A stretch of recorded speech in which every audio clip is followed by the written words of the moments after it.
This is the untold story of Indonesia's hidden Jewish community. The history of Jews in Indonesia began in the 17th century, when European explorers and settlers arrived.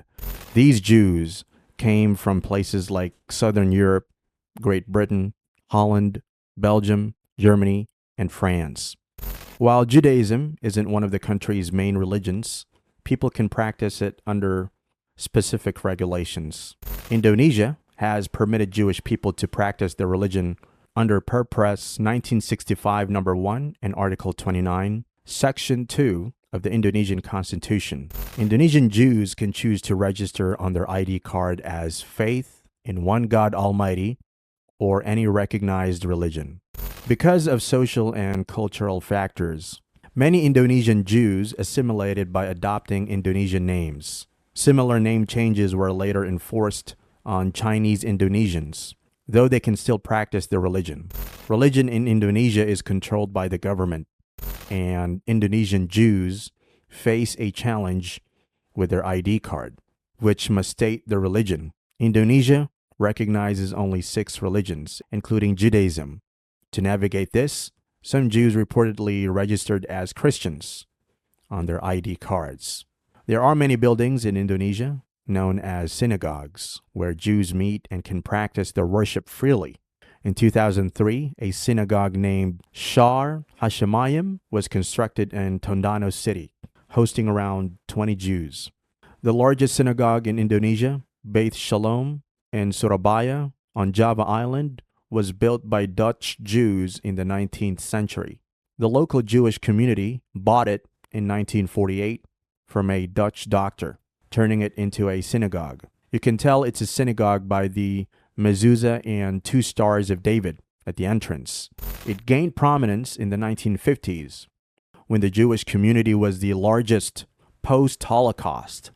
Despite its Star of David and traditional Orthodox Sephardic style, it's been empty since its Torah scrolls moved to Singapore. In Jakarta, a few Jews exist, mostly not very religious. Some stores sell kosher food from Australia. Well, kosher is a set of laws dealing with the foods that Jews are allowed to eat. Monthly, a handful gathers in a converted prayer space for Shabbat. In 2016, Jakarta hosted a Passover Seder with 50 guests, including U.S. Deputy Secretary of State Anthony Blinken. Muslim clerics joined, marking a unique interfaith celebration. The government of North Minahasa, a predominantly Christian district, invested $150,000 to build a massive menorah, according to Margarita Rumukoi, the head of the district's tourism department. Denny Waweling, a local legislator, gave the idea for the menorah, which was inspired by the one in front of Israel's Knesset. His goal was to attract tourists and business interests from Europe to the region. Mr. Waweling appreciated the peaceful relationship of Muslims with other minorities in North Sulawesi. The Shar Hashemayim Holocaust Museum, the first in Southeast Asia, was made by the local Jewish community in Minahasa. German Ambassador Ina Lepel opened it on January 27, 2022, for International Holocaust Day. Notable Indonesian Jews include Yapto Sumarno, who is a well-known politician with a Dutch Jewish mother. Charles Musri is a 20th century businessman and independence activist of Iraqi Jewish heritage. David Abraham, on the other hand, is an Indonesian lawyer with Iraqi Jewish roots. While many people raise the question about the history of Jews in Indonesia, well, Islam's spread in Indonesia was primarily through trade, extending its influence as commerce expanded. It blended with the diverse cultures it encountered, becoming an important factor in developing societies. Islam served as a unifying force, offering shared values, traditions, and beliefs.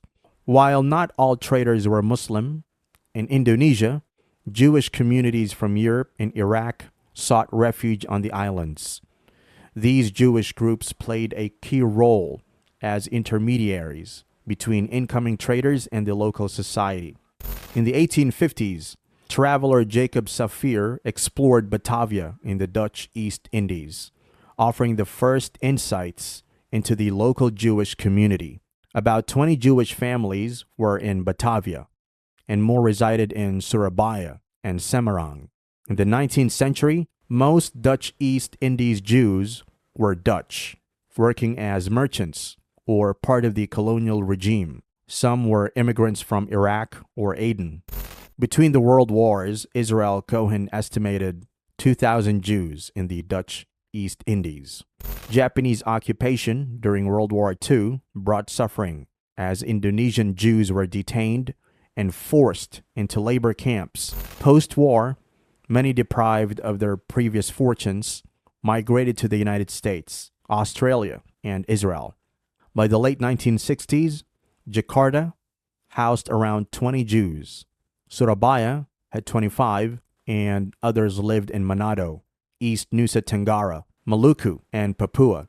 The community's history reflects a complex journey shaped by immigration, occupation, and post-war dispersion. May Allah guide everyone to the truth.